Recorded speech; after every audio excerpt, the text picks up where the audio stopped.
Hello, my dear students. Welcome back to my channel, Educational Corner.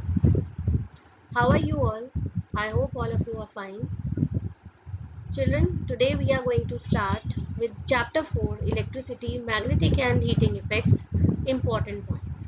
As you are already aware that we have completed this chapter explanation in two parts, part 1 and part 2. Then we have also completed the summary and the back exercise of this chapter.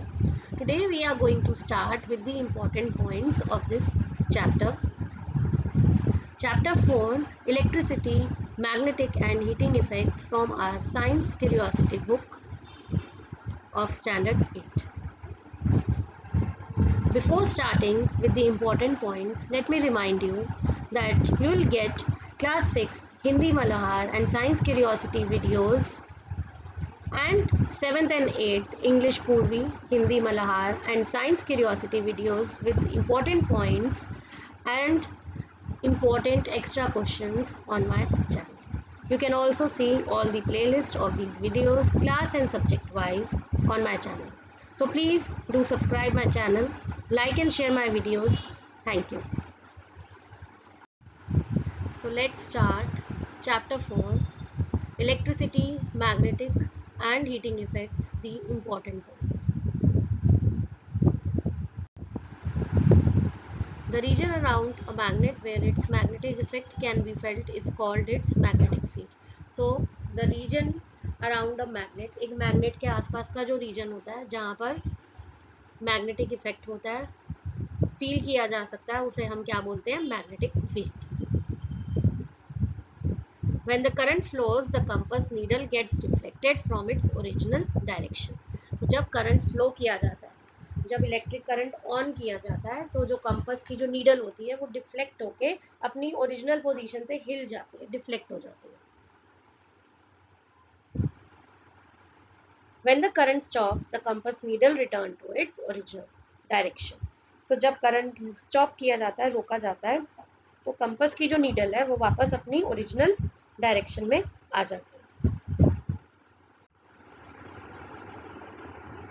When electric current flows through a conductor, it produces a magnetic field around it and it is called magnetic effect of electric current. तो जब भी electric current flow होता है किसी conductor से, like a wire, ठीक है, it produces a magnetic field. जब इलेक्ट्रिक करंट फ्लो होता है किसी कंडक्टर से, वो एक मैग्नेटिक फील्ड को प्रोड्यूस करता है, बनाता है, और उसे हम बोलते हैं magnetic effect of electric current. Hans Christian Ørsted was a scientist who discovered that magnetic effect of electric current in 1820. तो इन्होंने क्या डिस्कवर किया था? इन्होंने एक्चुअली मैग्नेटिज्म के ऊपर रिसर्च की थी और इन्होंने मैग्नेटिक इफेक्ट जो इलेक्ट्रिक करंट का है इसको डिस्कवर किया था, बताया था. The magnetic field disappears when the current stop flowing. जो मैग्नेटिक फील्ड बनती है एक किसी भी ऑब्जेक्ट के आसपास, तो वो जो मैग्नेटिक फील्ड है वो डिसअपियर मतलब वो गायब हो जाती है जब करंट जो है वो रोक दिया जाता है. A current carrying coil that behaves as a magnet is called electrocurrent. तो ऐसी कॉइल जिसमें करंट पास हो रहा है और जो मैग्नेट की तरह बिहेव करता है उसे हम बोलते हैं electromagnet. Magnetic effect has applications such as in devices, electromagnets, electric bell, motor, fans, loudspeaker. तो मैग्नेटिक इफेक्ट हमें कहाँ कहाँ नजर आता है, किन डिवाइसेस में? जैसे कि electromagnet, electric bells, motor, fans, loudspeaker.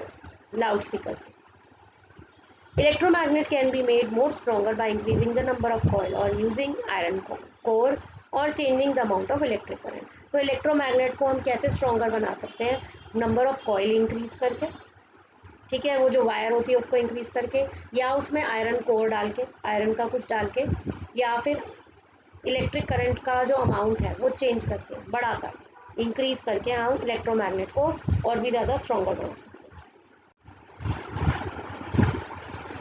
When two magnets are brought closer to each other, they are unlike, यानी north and south attract each other.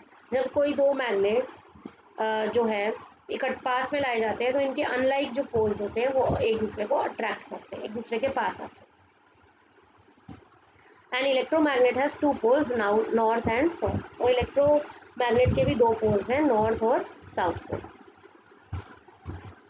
The poles of an electromagnet can be reverse by changing the direction of current. Electromagnet के poles को कैसे हम reverse कर सकते हैं? Reverse मतलब positive और नेगेटिव, ठीक है। वो जो पोल्स हैं इनके नॉर्थ एंड साउथ है, नॉर्थ और साउथ को हम कैसे रिवर्स कर सकते हैं? Bye changing the direction of current. Current की डायरेक्शन को चेंज करके, इलेक्ट्रिक करंट की डायरेक्शन को चेंज करके हम पोल्स के जो पोल्स हैं इलेक्ट्रोमैग्नेट के, उनको रिवर्स कर सकते हैं। The movement of liquid iron in the core deep inside the earth creates electric current and generates a magnetic field. Why our earth is a magnetic field? क्योंकि इसके अंदर जो है ना, डीप बहुत अंदर जाके कोर में उसके अंदर क्या है, एक लिक्विड है, लिक्विड आयरन है, जिस जो एक मैग्नेटिक या इलेक्ट्रिक करंट जो है, मैग्नेटिक फील्ड जो है क्रिएट करता है, क्योंकि वहाँ पे इलेक्ट्रिक करंट प्रोड्यूस होता है। The Earth's magnetic field acts as a shield, blocking harmful particles from space and helps protect life on Earth. अर्थ का जो मैग्नेटिक फील्ड है वो प्रोटेक्ट करती है हमें हार्मफुल जो पार्टिकल्स हैं उससे, शील्ड करती है, प्रोटेक्ट करती है, ब्लॉक करती है उस हार्मफुल पार्टिकल्स को कि वो स्पेस से हमारे पास ना आ सके और अर्थ भी प्रोटेक्टेड है। Electromagnets are use for lifting objects which are hung to the crane. So electromagnets जो है वो ऑब्जेक्ट को लिफ्ट करने में हेल्प करते हैं जो क्रेन के आगे टंगे होते हैं।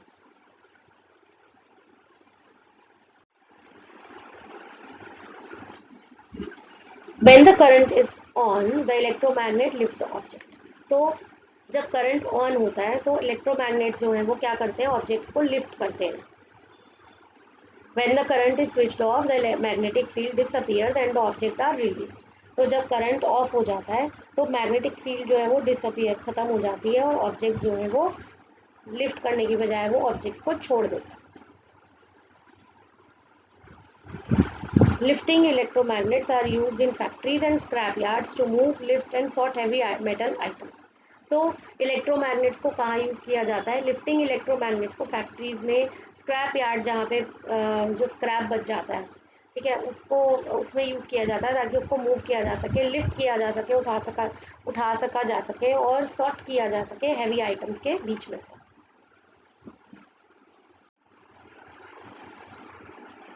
Nichrome wire has higher resistance compare to copper wire. Nichrome wire की रेजिस्टेंस जो है वो ज़्यादा होती है कॉपर वायर से।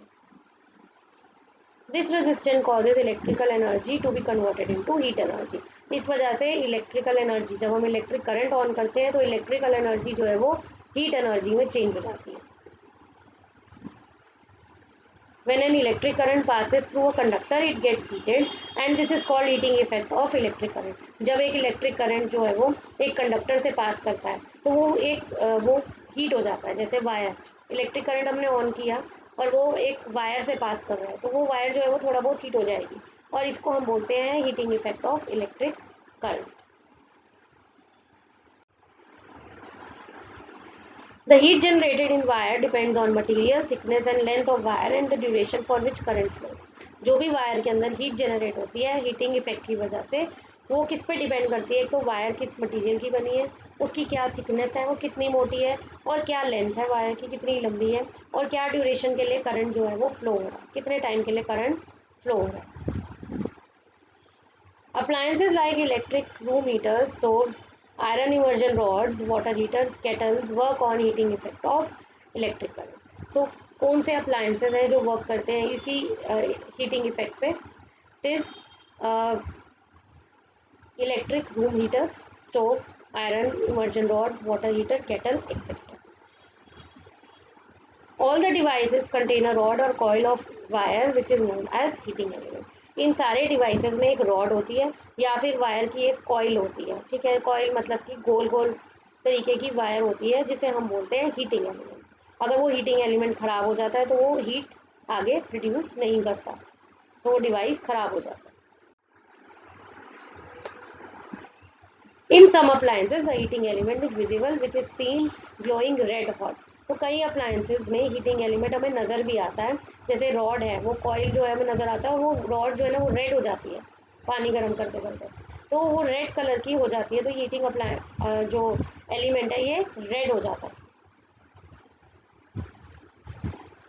The heating effect of electric current causes problem like energy loss in wire during transmission and overheating may melt its plastic parts, plugs and socket.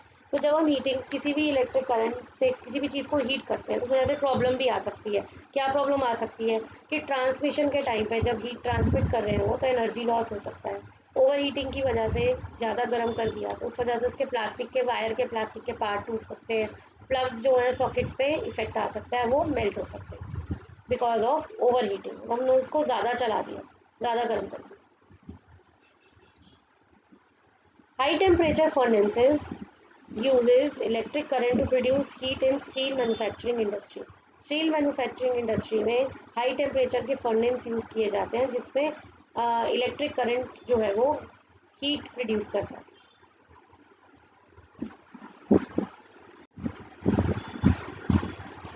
The portable sources of electricity are cells and battery. Portable means which we are easily able to carry from one place to another. ऐसे portable source electricity के कौन से हैं? Cells and batteries. They are movable and easily taken from one place to another. We can carry them easily. A voltaic cell is also known as galvanic cell. तो voltaic cell को एक galvanic cell भी बोला जाता है। The metal plates are called electrodes and are dipped in electrolyte, a weak acid or salt solution. तो metal plates जो होती हैं इसके voltaic cell में, इसको बोलते हैं electrodes, जो electrolyte में dip की जाती है। जो electrolyte क्या होता है? एक weak acid या फिर salt solution जिसमें ये dip होते हैं liquid में। When the circuit is connected, electric current flows from positive terminal of the circuit to the negative terminal. जब एक सर्किट कनेक्ट किया जाता है तो करंट कैसे फ्लो करता है? पॉजिटिव टर्मिनल से नेगेटिव टर्मिनल तक। When the chemicals get used in a cell, जब केमिकल्स सारे यूज अप हो जाते हैं सेल के अंदर, जो केमिकल से सेल बनता है, it is said to be dead, means it can not supply any more electricity. तो उसको हम डेड सेल बोलते हैं। क्यों? क्योंकि वो जो है और इलेक्ट्रिसिटी को सप्लाई नहीं करता। The voltaic or galvanic cell got their names from two scientists, Alessandro Volta and Luigi Galvani. तो voltaic और galvanic cells जो हैं इनको दो साइंटिस्ट से नाम मिले हैं, किससे? एलेजेंड्रो वोल्टा से और लूजी गैल्वनी से।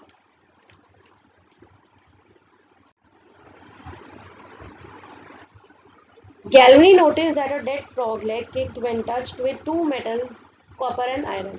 तो गैल्वनी ने क्या नोटिस किया था कि एक डेड फ्रॉग जो है उसकी लेग ने किक किया था टू मेटल्स, कॉपर और, जब कॉपर और आयरन के मेटल के साथ उनको टच किया गया तो डेड फ्रॉग की जो लेग थी उसने किक किया उनको, तो इस इन कॉपर और आयरन के मेटल को।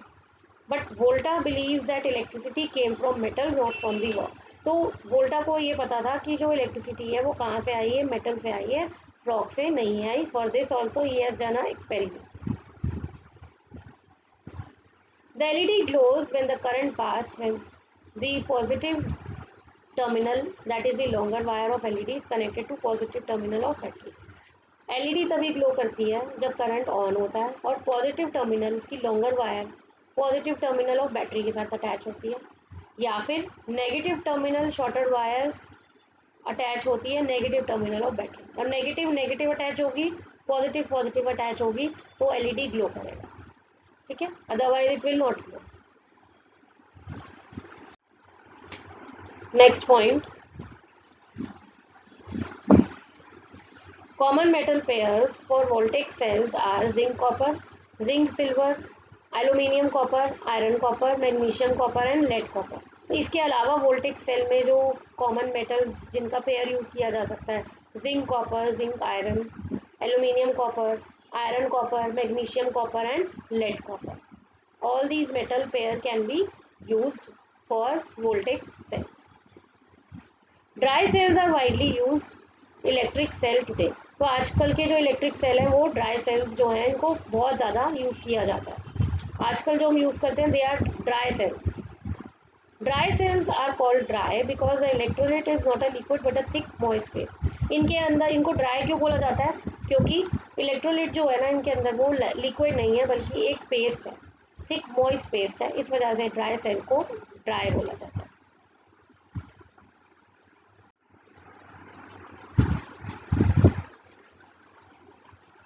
Dry cell consists of zinc container as negative terminal and carbon rod as positive terminal. तो ड्राई सेल का स्ट्रक्चर हमने जब पढ़ा था उसमें आया था कि जिंक कंटेनर जो है वो जिंक को वो नेगेटिव टर्मिनल है और जो कार्बन रॉड है वो पॉजिटिव टर्मिनल है. Dry cell is a single use cell. तो ये सिंगल है और थोड़े टाइम के यूज के लिए ही आता है. Single use cell. Rechargeable batteries can be recharge and be use multiple time. जो रिचार्जेबल बैटरीज हैं उनको हम बार बार रिचार्ज कर सकते हैं और बार बार यूज भी कर सकते हैं. मल्टीपल टाइम्स जो है उनको यूज किया जा सकता है.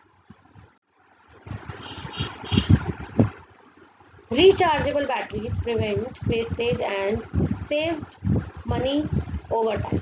तो रिचार्जेबल बैटरीज अगर हम यूज़ करते हैं तो उससे क्या होता है, वेस्टेज भी हमारी प्रिवेंट होती है और मनी भी सेव होता है.